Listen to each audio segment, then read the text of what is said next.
बे समायनि आह्वान बे समायाव दस्रा पार्टियाव थानानै प्रयोजन गैया এই সময়ত আৰু বেলেগ দলত থাকি পেলাই একো লাভ নাই এইটো সময়ৰে আহ্বান আজি ইউপিপিএল চৰকাৰৰ লগত থাকি পেলাই আমাৰ দাবী দাৱা আমাৰ আশা আকাংক্ষাটো আমি চৰকাৰক কম आं दा देवसियाव दङ आरो देवसिनिनो मोनसे गामि बेखौ बर्मनपारा होननानै बुङो बेवहाय नेपाली माने गुरखा आरो राजबंशी सूत्रधर आदिबासी बयबो जाति गोष्ठी ज' दङ 7-8टासो गामि दङ दा बे थांनाय 20 बोसोरा आंजोंनो थाफानानै खामानि मावोमोन बिसोरो दा जिहेतु आङो बिपिएफ नागारनानै इउपिपिएलआव फैबाय ओंखायनो गासिबो बे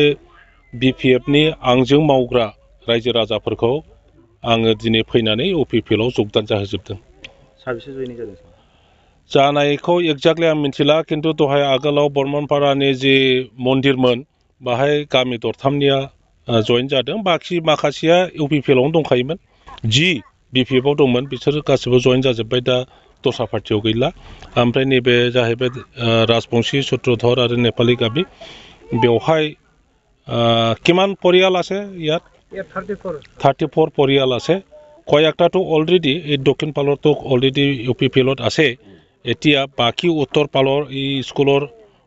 আশে পাশে থকা যিমানবোৰ বিপিএফৰ মানুহ সকলোৱে ইউপিপিএলত যোগদান কৰিছে স্যার थारैनो बिपिएफ दला नील जानो थांसिगोन नामा जोंनाव चिरां दुवार्सआव बेबायदिनो खालामनांगोन प्रयोजन फैदों बे समायनि आह्वान बे समायाव दस्रा पार्टियाव थानानै प्रयोजन गैया এই সময়ত আৰু বেলেগ দলত থাকি পেলাই একো লাভ নাই এইটো সময়ৰে আহ্বান ৰাইজৰ যি হুক দুখ ৰাইজৰ আশা আকাংক্ষা সেইটো যদি পূৰণ কৰিব লাগে